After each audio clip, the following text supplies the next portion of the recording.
እንደተፈራው ሁቲዎች ቀይ ባህር ላይ ፈርደውበታል። ኢራን ሆርሙዝን መዝጋቷ ብቻ የበቃት አይመስልም። አሁን ደግሞ ቀይ ባህርንም ከርችማ የዓለም ባህር እንቅስቃሴን ሰቅዛ ይዘዋለች። የኢራን እርምጃ ለአስመራ ሰርግና ምላሽ ሆኖላታል። ከአሜሪካ ጋር ጸባቸውን ያሻሩትና በእርቅ የፈቱ የሚመስሉት ኢሳያስ አፈወርቂ አሰብን ለትራምፕ በስጦታ መልክ አበርክተዋል። የአሜሪካ ድሮኖች ቀይ ባህርና ባብ ኤል መንደብ መተላለፊያ ላይ በኩራት መጎማሸራቸውን ጀምረዋል። ትራምፕ ሁቲ ለመምታት ጦራቸውን ወደ አሰብ ማጉረፋቸው መነጋገሪያ ሆኗል። የትንታኔ አብይ ጉዳዮችን በሰፊው ይዳስሰዋል። ቻናሉን ሰብስክራይብ በማድረግ እይታውን ይጀምሩ። ቪዲዮን ላይክ ማድረግ ደግሞ ቀዳሚ አድርጎ ወደ ዝርዝሩ ገባን። በዓለም አቀፍ የባህር ትራንስፖርት ላይ የተጋረጠ ባለው ከፍተኛ ቀውስ አሜሪካ ከኤርትራ ጋር ወሳኝ ስትራቴጂካዊ ስምምነትን ተፈራርማለች። ይህ ስምምነት የባብ ኤል መንደብ ባህረ ሰላጤ ሊዘጋ ይችላል በሚል ከፍተኛ ስጋት ውስጥ በምትገኝበት ወቅት ላይ አሜሪካ ወሳኝ ሆነውን የአሰብ ወደብ እንደ ወታደራዊ መነሻ እንድትጠቀም ያስችላታል። ታዲያ ይህ ክስተት በኢራን የሆርሙዝ ባህረ ሰላጤ ላይ በሚደርሰው የረብሻ ድርጊት በየመን የሚገኙት የሁቲ ታጣቂዎች ትንኮሳ ታጅቦ የመጣ ሲሆን ዋሽንግተን በአፍሪካ ቀንድ የምትከተለውን ስትራቴጂ ትልቅ ለውጥ ያሳየ ነው። የነዳጅ ገበያው በአስጊ ሁኔታ ላይ ባለበትና የሎጂስቲክስ ሰንሰለቱ ከፍተኛ ጫና ውስጥ በወደቀበት በአሁኑ ወቅት ላይ የአሰብ ስምምነት የባህር ኃይል እንቅስቃሴዎችን፣ የክልል ጥምረቶችና ዓለም አቀፍ የንግድ ፍሰትን መልሶ የመቅረጽ አቅም ያለው እንደ ከፍተኛ ስጋት የሚታይ መለኪያ ነው። የፔንታገን እቅድ አውጪዎችና የትራምፕ አስተዳደር ከፍተኛ ባለስልጣናት ከክልሉ ከሚመጡ ማስጠንቀቂያዎች አንጻር በፍጥነት እርምጃ ወስደዋል። አሜሪካ አሁን ላይ በኢራን ደጋፊነት የሚንቀሳቀሱ ኃይሎች የባብ ኤል መንደብን ባህረ ሰላጤ ሙሉ በሙሉ ሊዘጉት እንደሚችሉ ትገምታለች። ይህ የሁለት መንገድ መዘጋት ማለትም የሆርሙዝና ባብ ኤል መንደብ በቀን እስከ 8 ሚሊዮን በርሜል ነዳጅ እንዳይተላለፍ ሊያደርግ ይችላል። ይህ ሁኔታ ቀድሞውኑ በተቀዛቀዘውና በነዳጅ መርከቦች መስተጓጎል በተጠመደው የኢነርጂ ገበያ ላይ ከፍተኛ መናጋትን ያስከትላል።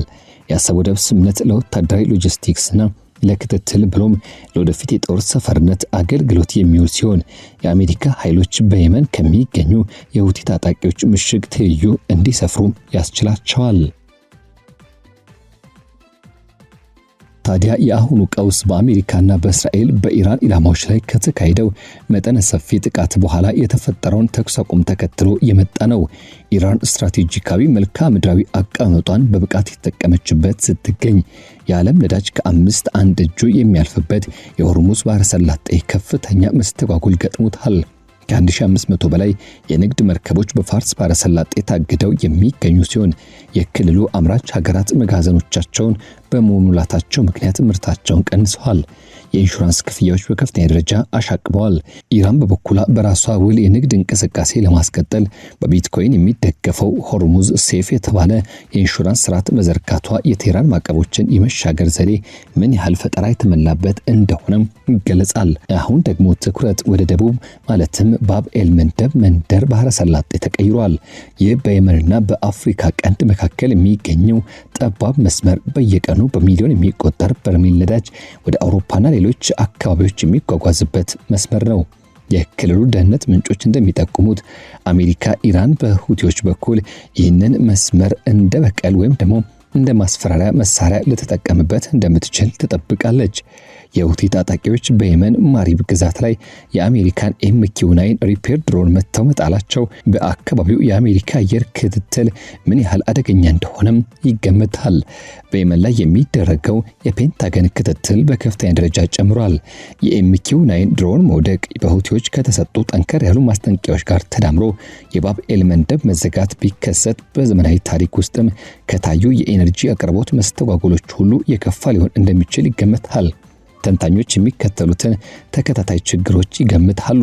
ነዳጅ መርከብ የኪራይ ዋጋ መናር። ከዚህ ባሻገር መርከቦች ረጅም መንገድ በመጓዛቸውና መዞራቸው ምክንያት የኬፕ ኦፍ ጉድ ሆፕን እንዲጠቀሙ መገደዳቸው። በአሜሪካ የነዳጅ ዋጋ በአንድ ጋሎን እስከ $6 ሊደርስ የሚችል ጭማሪ ሊኖር ይችላል ሲሉ ግምታቸውን ያስቀምጣሉ። በኤርትራ ደቡባዊ ቀይ ባህር ዳርቻ ላይ የሚገኘው የአሰብ ወደብ የባብ ኤል መንደብ መግቢያ ላይ ትልቅ ቦታ ያለው ነው። ይህ ጥልቅ ውሃ ያለው ወደብ በስትራቴጂካዊ አየር ማረፊያና የባብል መሰረተ ልማቱ ረጅም ጊዜ የውጭ ኃይሎችን ሲስብ ቆይቷል። ቀደም ሲል በተባበሩት አረብ ኤሚሬቶች በየመን ኦፕሬሽን ወቅት ጥቅም ላይ የዋለና በግብጽ አማካይነት የጦር መርከቦችን ለማስተናገድ እንዲችል የተሻሻለው አሰብ አሁን በአሜሪካ ተሳትፎ አዲስ ምዕራፍ ተከፍቶለታል።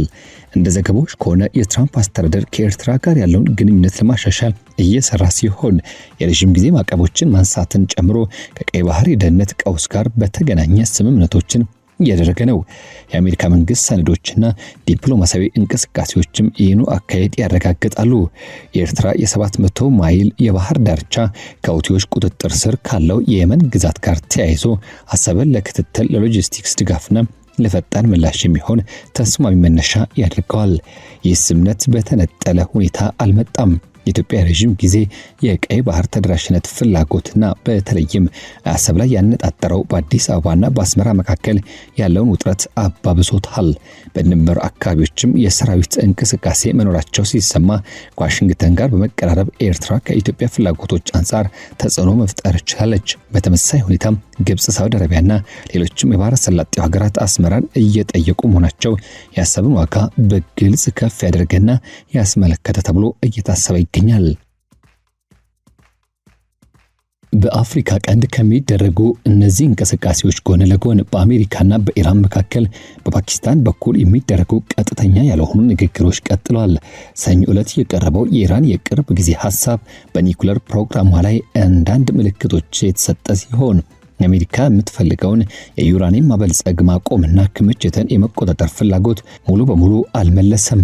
ትራምፕ በጉዳዩ ላይ ያላቸውን ከፍተኛ እርካታ በመግለጽም ሰዓቱ እየሮጠ ነው በማለትና ከዚህ ባሻገር አስፈላጊ ከሆነ ጠንካራ እርምጃ እንደሚወስዱ ፍንጭ ሰጥተዋል።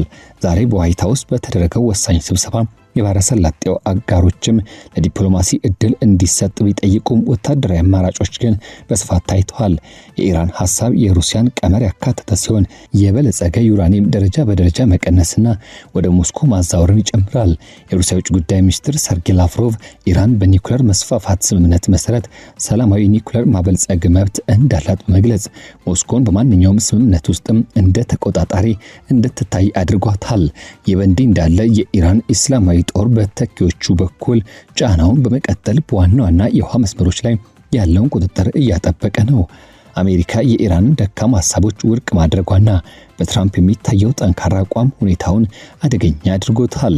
ነገር ግን ወደ ኤርትራና አሰብ መዞር አሜሪካ ለረጅም ጊዜ ለሚቆየው መስተጓጎል የተዘጋጀች እንደሆነ ብሎም በተመሳሳይ ጊዜ ዲፕሎማሲያዊ መንገዶች ክፍት ያደረጋቸው መሆኑን ያመለክታል። ከፍተኛ ባለስልጣናት የማዕቀብ እፎይታው በቀላሉ እንደማይገኝና ተጨባጭ የኒውክሌር ስምምነቶች እንደሚያስፈልጉ አበክረው ይናገራሉ። ኢራን በበኩሏ ጊዜና የባህረ ሰላጤው መዘጋትን በመጠቀም ለራሷ የተሻለ ውጤት እንደምታገኝ ታሰላለች። የአሰብ ወደብን ደህንነት ለማስጠበቅ ከወደብ አገልግሎት ተጠቃሚነት በላይ የዘለለ ፋይዳ አለው። ይህ እርምጃ በዓለማችን እጅግ ውዝግብ በሚበዛባቸው የባህር አካባቢዎች ውስጥ አሜሪካ ተሰሚነት ያላት የፊት መስመር ተዋናይ እንድትሆን በር ይከፍታል። የአሜሪካ ኃይሎች በዚህ ስትራቴጂካዊ ስፍራ መገኘታቸው ምክንያት የድሮንና የባህር ኃይል ክትትል ስራቸውን ከማጠናከር ባለፈ የባብ ኤል ማንደብ መስመር ቢስተጓጎል ፈንጆችን ማጽዳት ወይም ደግሞ የንግድ መርከቦችን የማጀብ ስራዎች በብቃት ማከናወን ይችላሉ። ከዚህ ባሻገር የወደቡ ለቁልፍ ባህር መስመሮች ያለው ቅርበት የሁቲ ታጣቂዎች ሊደርሱ የሚችሉት ጥቃትን ለመከላከልና የንግድ መርከቦችን ደህንነት ለመጠበቅ ኃይሎችንም በፍጥነት ለማሰማራት ምቹ ነው። ኢኮኖሚያዊ ጉዳዩን ስንመለከት የችግሩ አድማስ እጅግ ሰፊ ነው። የሆርሙዝና የባብ ኤል መንደብ ባህረ ሰላጤ በተመሳሳይ ጊዜ ቢዘጉ ከዓለም አቀፍ የኢነርጂ ዝውውር ሩብ ያህሉ አደጋ ላይ ይወድቃል። በፋርስ ባህረ ሰላጤ የሚገኝ የነዳጅ አምራች ሀገራትም ምርታቸውን ቀድመው ቀንሰዋል። የማከማቻ አቅም ማነስ ደግሞ በየቀኑ የተባባሰ ይሄዳል። ዓለም አቀፉ የኢንሹራንስ ኩባንያዎች በጉዳዩ ላይ ከፍተኛ ጥንቃቄ ያደረጉ ሲሆን በአንዳንድ የባህር መስመሮች ላይ የኢንሹራንስ አረቦን በሁለት አሃዝ ቁጥር መጨመሩ ይታወቃል። ይህ ተያያዥ ምላሽ በሸማቾች ዕቃዎች እንዲሁም በምግብ ዋስትናና በዓለም አቀፍ የዋጋ ግሽበት ላይ ከፍተኛ ተጽዕኖ እያሳደረ ነው። መርከቦችን ወደ ኬፕ ኦፍ ጉድ ሆፕ ማዞርም በሺዎች የሚቆጠሩ የባህር ማይል ርቀት የሚጨምር ሲሆን ይህም ተጨማሪ ነዳጅ ፍጆታን ከመጠየቁ በላይ የሎጂስቲክስ አቅርቦቶችን ያዘገያል።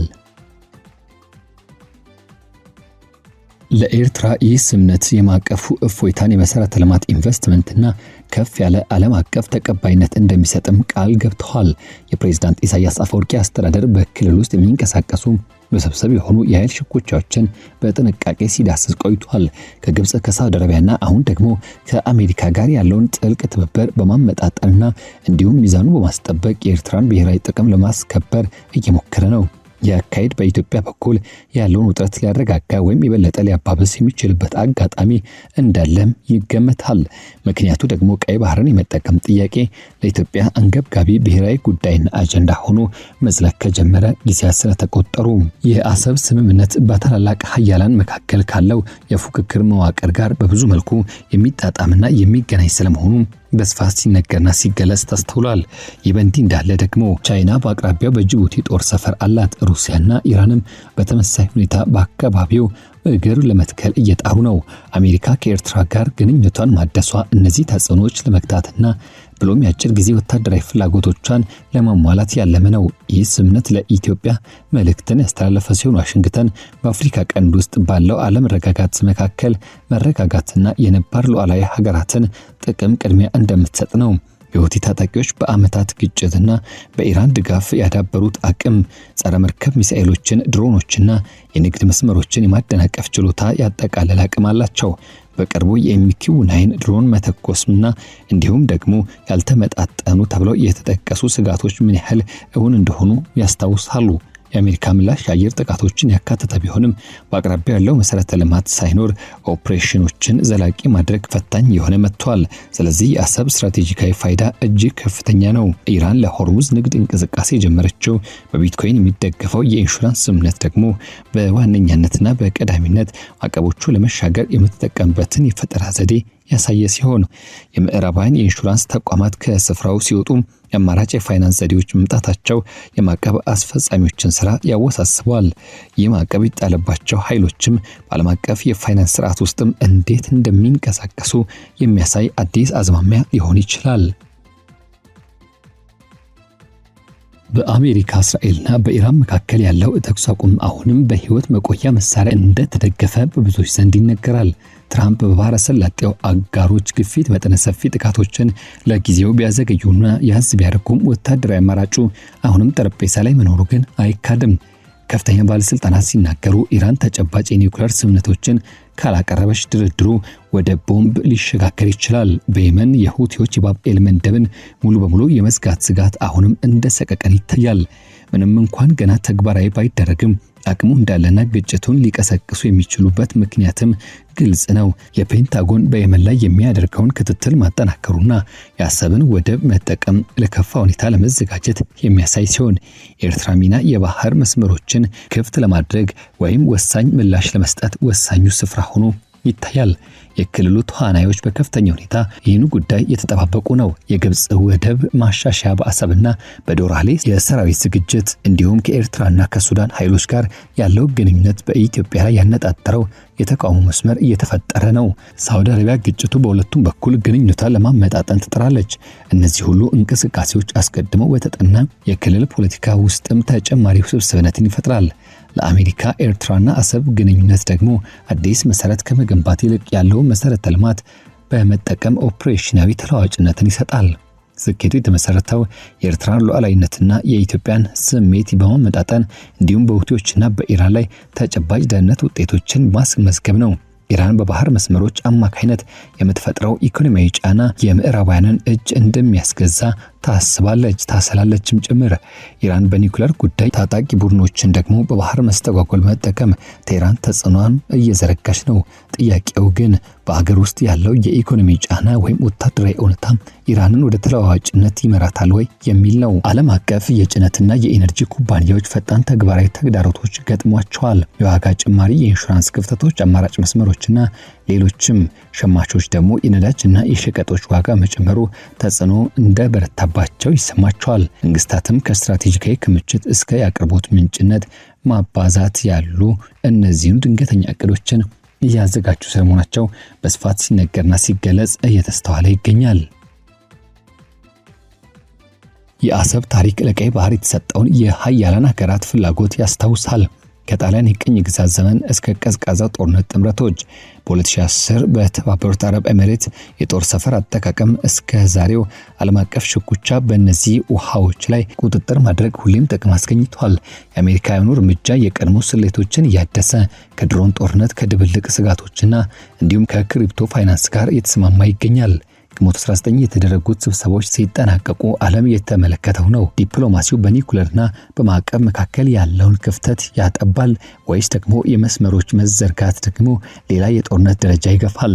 የአሰብ ስምምነት አሜሪካ የባህር ላይ ነፃነት ለመጠበቅና የኢኮኖሚ መስመሮችን ለመከላከል ያላትን ቁርጠኛነት ፍንትው አድርጎ የሚያሳይ ተጨባጭ ማስረጃ ነው።